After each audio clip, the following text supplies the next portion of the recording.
Welcome to the channel, English Epics. Identical phones can cause problems. Oh, I groaned upon hearing the salesperson's words. I turned the shiny new phone over in my hands. It was a major upgrade from my old one. A much larger screen, a much faster processor, more memory, a significantly better camera, and a battery that lasted all day. What's not to like? This weekend we have a special offer, the salesperson said. If you buy two, you'll get 20% off both and $100 worth of free accessories for each phone. I turned to my wife, Amber. Your phone is just as old as mine. Yeah, but my screen isn't cracked like yours. Still, this deal would let us both get new phones and a case for each. Plus, we'd save 20% on both phones. The salesperson chimed in again. Oh, sorry, I forgot to mention. There's an additional $200 discount for any undamaged phone. Sold. We'll take two, I said before Amber could say a word. I want the red one, she said, grinning from ear to ear. I'll go with the dark gray, the pleased salesperson said. These have been flying off the shelves. Let me check the back room and see what colors we have left. He returned with 5 boxes. Here's your model in slate gray. We have silver, white, dark blue, and sky blue, but we're out of red. Oh, darn. I really like the red one. How long until you get more? It'll probably be a couple of weeks before we receive another shipment, he said apologetically. I'll tell you what, we have a lot of slate tablets. If you both go with slate, I'll throw in an extra charging cable with each phone. Amber agreed, and they began transferring all our old data onto our new phones. When they got to her phone, they asked for the password. I was a bit surprised when she casually gave them 6 digits that weren't her parents' anniversary. She had used that date as her phone password for years, but for some reason, she had changed it. I was holding my new phone when they had to ask Amber for her password again. This time she gave me a quick glance, and I pretended to be absorbed in my phone. When she gave them the code, I entered it into one of my reminder lists. Out of the corner of my eye, I saw her glance at me, checking if I had reacted to the new numbers she had given the clerk. I lowered my head and acted fascinated by something on my new toy. It struck me as odd that she had changed her password, but the experts say you should change it regularly. Maybe I should change mine. I made a mental note to ask her about it and then quickly forgot. They finished transferring the data, applied screen protectors, and placed each phone into a new clear case. As we were walking to the car, Amber asked, "How will we tell them apart?" "Well, they use facial recognition, so it won't unlock for the other person." "Oh, right, I forgot about that," she said with a wide smile. 10 days later, on a Wednesday evening, Amber was packing her suitcase when I walked into the bedroom. "What's this? Are you going somewhere?" She looked at me as if I had 2 heads. "Sweetheart, I'm going to Denver. I told you we're closing the deal with Williams Corporation. It should bring me a nice little bonus." "Oh yeah, sorry, I forgot. So, you're leaving in the morning, right?" "Yep. I'm staying at the Slate again. The meeting's on Friday, but Joan wants me to go shopping with her on Saturday, so we'll be back Sunday afternoon." "Well, she's the boss. Just try not to spend your entire bonus before you get back," I said with a laugh. Amber laughed too. "No, I think I'm just going with her for moral support. I might not buy anything at all. I don't have anything planned for tomorrow morning. Want me to drive you to the airport? My flight's at noon, so I don't need to be there until 11 o'clock. If you can take me, I won't have to rush in the morning." "Sure thing, sweetheart." "Thanks, John.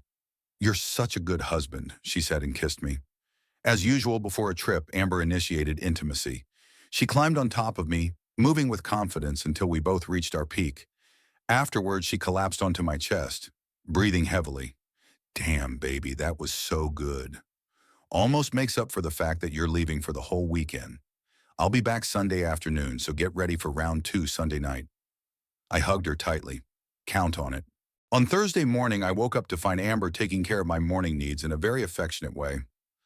I groaned with pleasure. She looked up at me, licking her lips. "There. That should hold you over until I'm back on Sunday." I could barely lift my head from the pillow. Wow, this is how I want to wake up every day.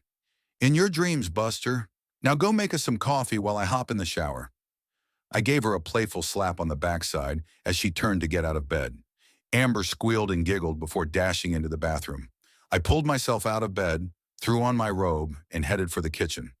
20 minutes later, she walked in wearing a robe, her hair wrapped in a towel. I guess I should get myself cleaned up too, I said as she poured herself a cup of coffee. Back in our bedroom, we found Amber's half-packed suitcase lying open on the bed. My phone chimed with a text notification, and I picked it up from the charger. The store's having a sale. Tap here to see how much you can save. I tossed my phone onto the bed. It landed next to Amber's phone. Another text notification sounded. The screen lit up, but as I reached for it, it went dark. I picked up what I thought was my phone and turned the screen toward me, face not recognized. I tried again and got the same result. Then I realized it wasn't my phone. It was Amber's.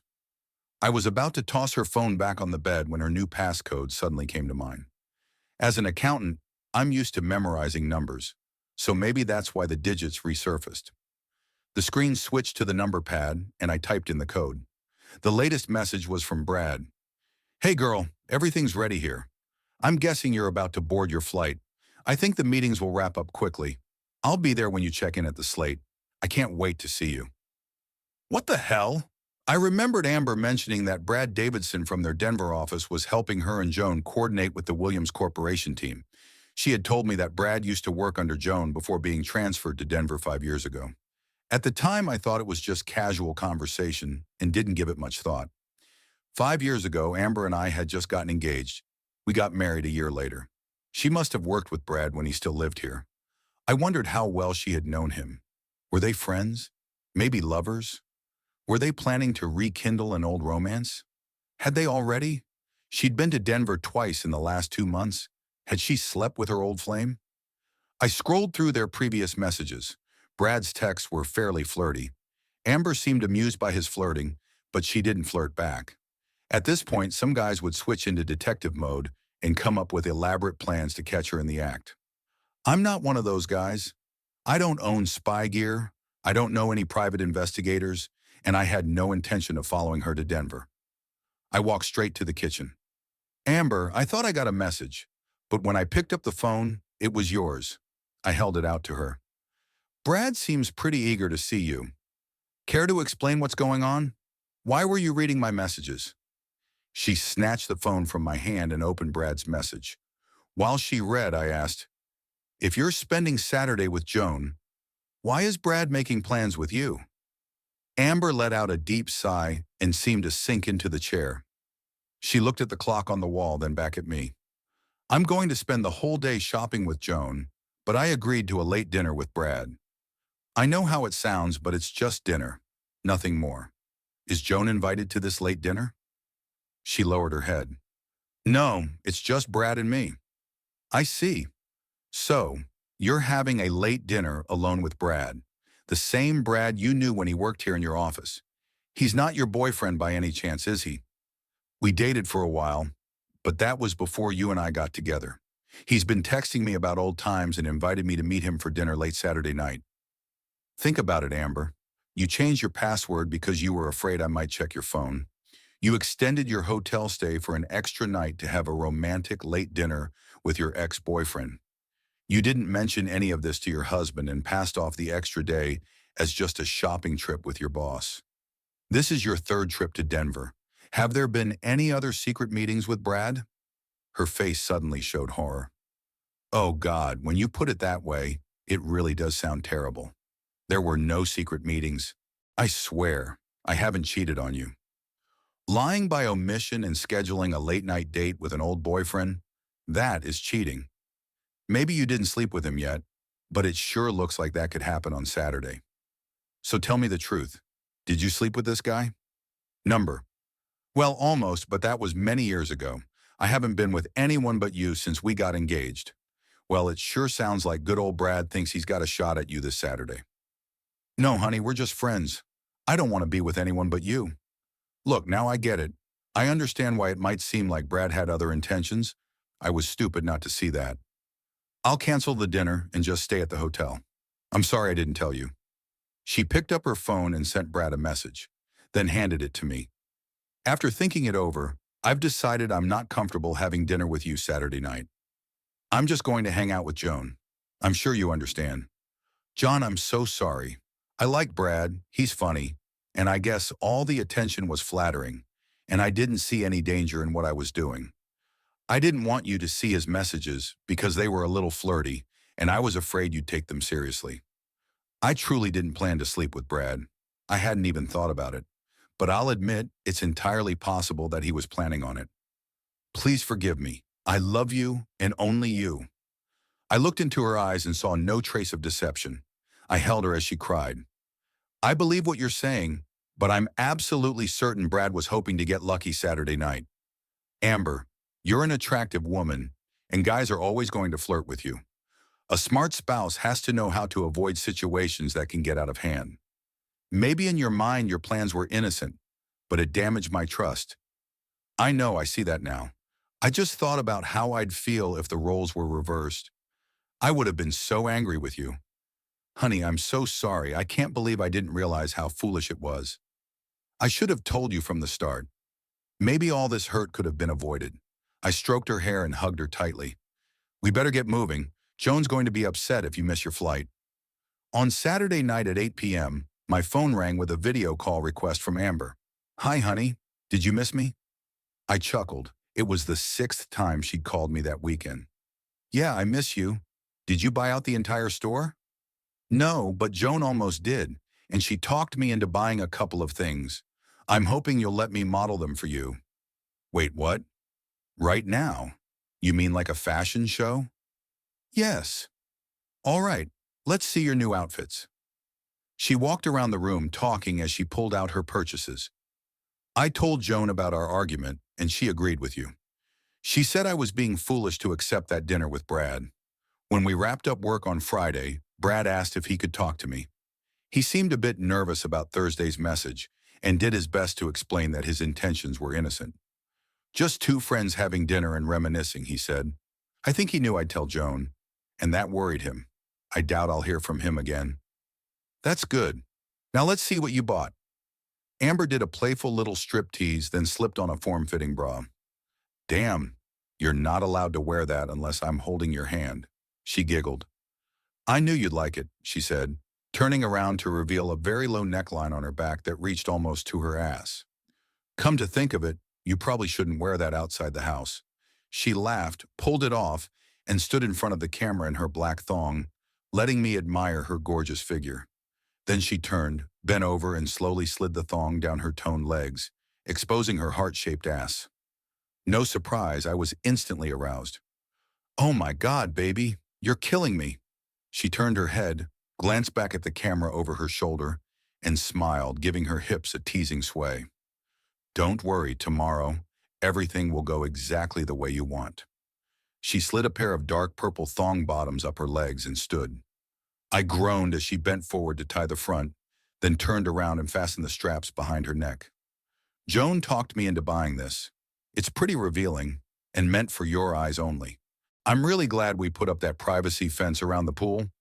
She turned and raised her arms above her head. It was the tiniest bikini I had ever seen.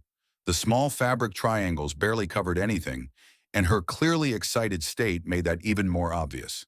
The front of the thong was cut so narrow and low that it left almost nothing to the imagination. I wasn't sure she could move without the thin strip of fabric vanishing entirely. I stared at Amber, nearly nude, and somehow the tiny bikini felt more provocative than being completely naked. Baby, you can't wear that in public. That bikini practically doesn't exist. I know. I'll wear it for sunbathing, but only in our backyard. She reached up, untied the strap behind her neck, slipped a hand behind her back to loosen the ties, and held the tiny piece of fabric in her hand. She smiled, shrugged playfully, and giggled when I let out another groan. Amber slipped off the thong and climbed onto the bed. Honey, one of us is a bit overdressed. Take off your clothes and lie down. I did as she asked. Better? She stood with her back against the headboard, letting her hand drift slowly downward, touching herself in a way that left no doubt she was already aroused. Yes, now. Touch yourself. I ran my hand down and began to respond to her rhythm, quickly hardening. This what you wanted to see? Oh yes, there's my big man. God, I wish I had you here right now. Touch it for me, baby. Just like that. As I followed her lead, I watched her hand move with increasing urgency. You look so ready. I wish I could be there, tasting every bit of you. Show me what's mine. Amber spread herself slightly and held the pose, revealing more of herself with a confidence that drove me wild. She slipped a finger in, then quickly added another, matching her breathing to the rhythm. I matched her pace, my grip tightening, my focus entirely on her. That's it, sweetheart. Just like that. She moved faster, and I did too, trying to keep up with her. Yes, baby, just for me. Faster, don't stop. Oh God, I'm getting close, I gasped. Come for me, baby. I want to see you let go. Do it for me, John. Now. And I did. My release surged, a long, intense wave that spilled across my chest. Yes, yes. Amber moaned. Oh God, me too, John. I'm there. She tensed and trembled, leaning back, her body overcome by pleasure. I added another few pulses, watching her ride the wave to the end. My breathing slowed, but her chest was still flushed, rising and falling with aftershocks. I swear there's no greater satisfaction than helping the woman you love reach that kind of joy. Wow, baby, that was intense. You look so beautiful when you're like that. Amber smiled and nodded, still catching her breath. I've never done phone sex before. That was pretty amazing.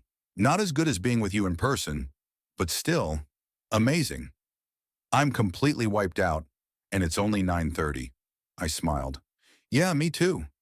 How about I hop in the shower real quick and call you again before bed? Amber's eyes were heavy, and she just nodded. I love you. Talk to you later. Sunday was a grand reunion. We got back from the airport, and I carried Amber's suitcase into the room. I was about to toss it on the bed when she grabbed my hand. Leave it. I need you inside me right now. I laughed and tackled her onto the bed. We made love for hours, then fell asleep in each other's arms. It was early evening by the time we cleaned up and had dinner. Are we okay, baby? Amber asked, a hint of worry in her voice. Yes, we just have to be completely open and honest with each other. I love you, Amber. I want you to be the mother of my children.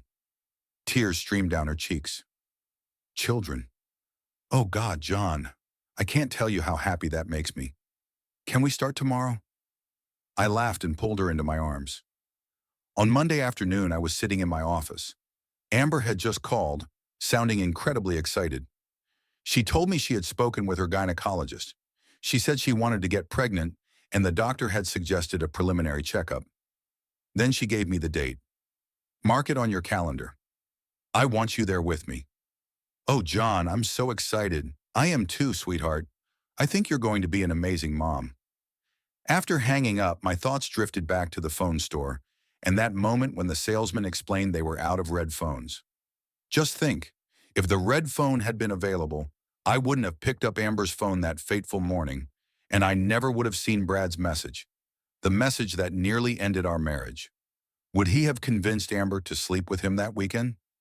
I wanted to believe he wouldn't have succeeded, that Amber would have resisted his charm, but there was still that tiny trace of doubt.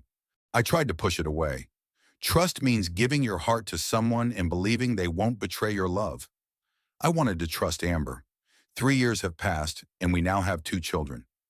Amber has never again given me a reason to doubt her loyalty. She makes a real effort to be transparent about her plans, and I do the same for her. I don't check her phone, and I don't monitor where she is, but I know she's still working every day to rebuild my trust. Today we're back at the phone store, looking at new models. As soon as we picked the one we wanted, Amber announced that she wanted the red one. A few seconds later, she paused, brought her hand to her mouth, and gave me a worried look. It was clear that the consequences of our previous phone choice still lingered in her mind. I smiled at her and nodded. Yeah, you should get the red one. I think I'll go with the blue so we can tell them apart. She rushed over and wrapped her arms around me, kissing me tightly. Thank you, she whispered, holding me close. I'm sure the salesman was puzzled by such an emotional reaction to a simple color choice, but Amber knew exactly what it meant, that we had finally returned to the trust we nearly lost.